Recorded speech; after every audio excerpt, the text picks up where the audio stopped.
مفتی صاحب بات اسی کو بھی اگر آپ کچھ فردر اس میں ایڈ کرنا چاہیں، اور پھر یہ ہے کہ مختلف نوعیت کی موتیں ہیں اور کچھ ایسی بھی ہیں جن سے پناہ بھی مانگی گئی ہے۔ روحوں کا اپنے جو لواحقین ہیں ان کے ساتھ جو ربط، اور پھر ان کی کیا ذمہ داری ہے، اور کیا اولاد والدین کے ساتھ ان کی قبر پہ جاتی ہے تو وہ بھی کوئی کنیکٹیوٹی ایسی ہے جس سے کوئی عافیت اور اکتساب کا پہلو نکلتا۔ ایک محدث ہیں امام بخاری رحمۃ اللہ تعالی علیہ کے اساتذہ میں ان کا شمار ہوتا ہے، سفیان بن عیینہ رضی اللہ تعالی۔ ان کا واقعہ یہاں پر اس حوالے سے بڑا اہم ہے کہ جب ان کے والد عیینہ وصال کر گئے تو غم کی شدت کی وجہ سے روز ہی اپنے والد کی قبر پہ جاتے تھے، اور پھر غم بالآخر آہستہ آہستہ کم ہوتا چلا جاتا، ضروریات زندگی اور مصروفیات بڑھی، آنا کم ہو گیا۔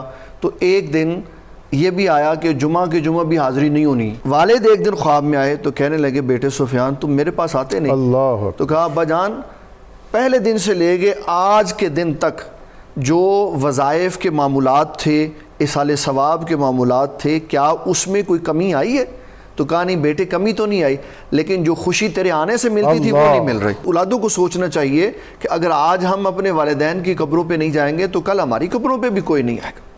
دوسرا، قبلہ نے جو ابو داؤد شریف کی ایک حدیث سنائی، اس کا ایک بڑا خوبصورت جز نسائی کے اندر بھی موجود ہے کہ جب وہ آپس میں فوت ہو کے جانے والا وہاں جا کے اپنے مقربین سے یا دوستوں سے ملتا ہے اور وہ پوچھتے ہیں کہ فلاں کی کیفیت کیسی ہے، فلاں کی کیسی ہے، تو ایک خاص بندے کا بھی نام لیا جاتا ہے کہ فلاں کیسا ہے۔ تو وہ جو بعد میں آیا ہے نا، وہ کہتا ہے کہ آپ کے اور میرے درمیان میں وہ فوت ہوا ہے، تو کیا اس سے آپ کی ملاقات نہیں ہوئی؟ تو وہ کہتے ہیں نہیں۔ اس کے جواب میں امام نسائی رحمۃ اللہ تعالی نے فرمایا کہ جو جنتیوں سے جا کے روحیں نہیں ملتی، سمجھ لو کہ وہ جہنم میں چلی گئی، ان کا حصہ اس کے لیے تھا۔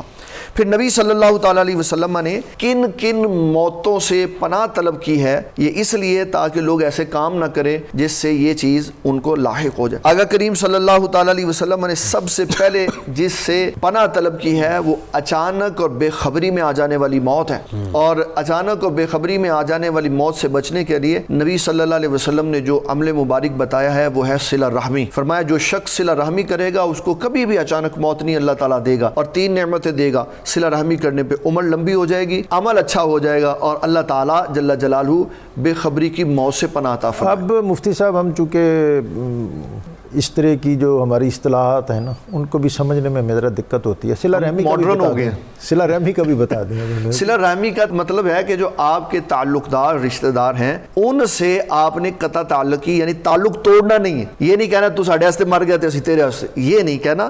اگر وہ نہیں ملتے تو ان کی اپنی مرضی ہے، لیکن آپ نے ہمیشہ ملنے والا پہلو کھلا رکھنا۔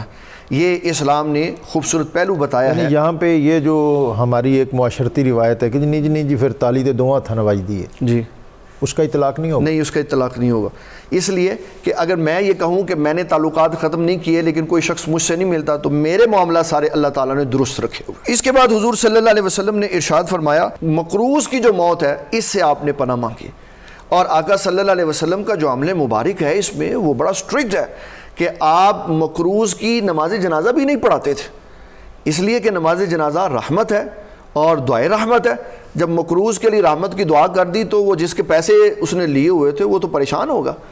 حضور صلی اللہ علیہ وسلم پوچھ لیتے تھے کہ یہ جو تمہارا دوست ہے اس نے قرض تو نہیں لیا ہوا؟ کہا حضور قرض لیا ہوا، تو فرمایا کرتے تھے تم اپنے بھائی پہ نماز پڑھ لو خود، اور اگر کوئی اس طرح کا ہوتا وہ چاہتا کہ حضور پاک صلی اللہ علیہ وسلم بھی اس کی نماز جنازہ پڑھے تو وہ کوئی کہہ دیتا حضور میں اس کا قرضہ ادا کر دوں گا، آپ نماز جنازہ پڑھ۔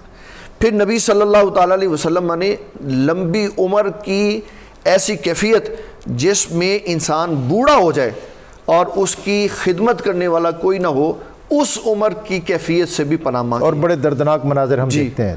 اور میں نے خود کئی دفعہ دیکھا ہے کہ لوگوں نے اپنے بوڑھے ماں باپ کو سخت سردی میں گھر سے باہر رکھا ہو، یہ وہ کیفیت ہے جو انسان کے اوپر بالآخر خود بھی آ جانی۔ پھر حضور صلی اللہ تعالیٰ علیہ وسلم نے میدان جہاد سے بھاگ جانے کے لیے بھی پناہ مانگی ہے کہ ایسی موت نہیں آنی چاہیے جس سے انسان میدان جہاد سے بھاگ جائے، اور اس کے اوپر جو اس کی نقض ہے وہ بھی بیان کر دی کہ اگر کوئی شخص میدان جہاد میں موجود ہے اور اس نے دشمن کو سب طرف سے آتے ہوئے دیکھا لیکن بھاگا نہیں، فرمایا ایسے مرد مجاہد کو اللہ تعالیٰ قیامت والے دن استقبال فرمائے گا مسکرا کے۔